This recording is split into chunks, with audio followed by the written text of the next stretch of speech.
UP के इटावा जिले के दादरपुर गांव में एक धार्मिक कथा कार्यक्रम से शुरू हुआ मामला अब बड़ा जातीय और राजनीतिक बवाल बन चुका है। गुरुवार को अहिर रेजिमेंट और कई अन्य यादव संगठनों ने इस विवाद को लेकर बकेवर थाने का घेराव किया और कथावाचकों पर दर्ज मुकदमे वापस लेने की मांग करते हुए सड़क पर प्रदर्शन शुरू कर दिया। प्रदर्शनकारियों का कहना है कि कथावाचकों के साथ जो कुछ हुआ वो सिर्फ उनकी जाति के कारण था और अब उन पर भी केस दर्ज कर लिया गया है, जो कि दोहरी मार जैसा है। मामला शुरू से और जल्दी से समझ लीजिए। दादरपुर गांव में कुछ दिनों पहले एक ब्राह्मण परिवार ने घर में धार्मिक कथा का आयोजन किया था। कथावाचक थे मुकुटमणि यादव, जो अपने साथी संत कुमार के साथ कथा सुनाने पहुंचे थे। कार्यक्रम ठीक ठाक ही चल रहा था, लेकिन कथावाचक मुकुटमणि यादव के साथ कथित अभद्रता और फिर उसका वीडियो वायरल होने के बाद से मामले ने उग्र रूप ले लिया।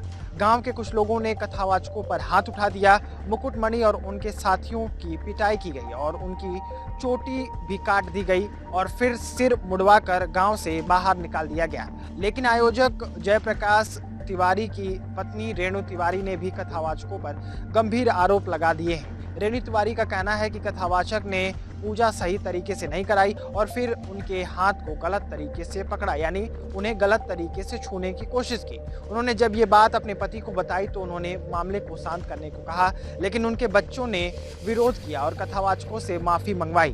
फिर गांव के कुछ लोगों ने इनकी जाति के बारे में सवाल किया। आरोपों के अनुसार जब पता चला कि ये लोग ब्राह्मण नहीं हैं, उसके बावजूद कथा सुनाने आए हैं, तो उनके साथ अभद्रता की गई। कथावाचकों के साथ जो बुरा व्यवहार हुआ उस पर एफआईआर दर्ज हुई।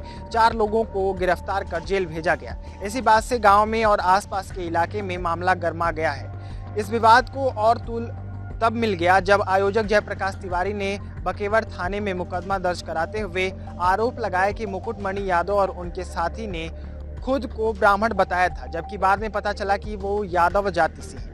जयप्रकाश तिवारी का आरोप है कि दोनों कथावाचकों ने फर्जी आधार कार्ड दिखाया और जाति छुपाकर ब्राह्मण परिवार में कथा सुनाई। ब्राह्मण संगठनों का कहना है कि पुलिस एक तरफा कार्रवाई कर रही है, वहीं यादव संगठन और अहिर रेजिमेंट ने इसका विरोध शुरू कर दिया है। अहिर रेजिमेंट के लोग कथित तौर पर दादरपुर गांव पहुंचे और पुलिस के रोकने पर पथराव शुरू कर दिया। पुलिस की गाड़ियां क्षतिग्रस्त हुई और भीड़ को कंट्रोल करने के लिए पुलिसकर्मियों को फायरिंग तक करनी पड़ी। कई लोगों को हिरासत में लिया गया, गाड़ियां सील कर दी गई और गांव में सुरक्षा बढ़ा दी गई। सुबह से ही सैकड़ों की संख्या में लोग बकेवर थाने के बाहर जुटने लगे। नारेबाजी, बैनर, पोस्टर और मुकुटमणि यादव के समर्थन में जबरदस्त प्रदर्शन हुआ। पुलिस ने स्थिति को संभालने की कोशिश की, लेकिन भीड़ का गुस्सा शांत नहीं हुआ। प्रदर्शनकारियों ने थाने से निकलकर इटावा कानपुर हाईवे को भी जाम कर दिया। इससे दोनों तरफ भारी ट्रैफिक जाम लग गया। कई वाहन घंटों फंसे रहे, जिससे आम जनता को भारी परेशानी का सामना करना पड़ा।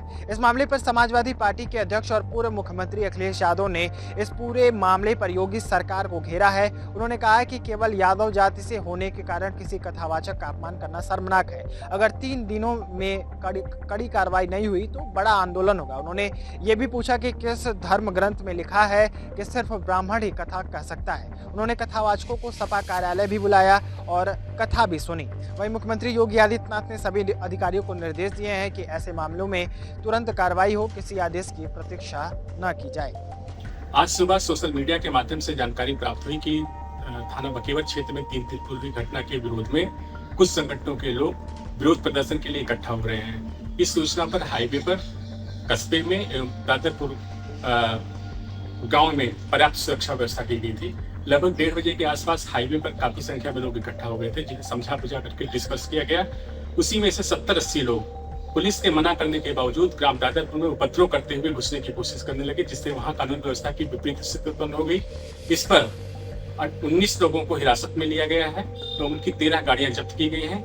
इस संबंध में एफआईआर पंजीकृत करके कठोर विधिक कार्रवाई की जाएगी।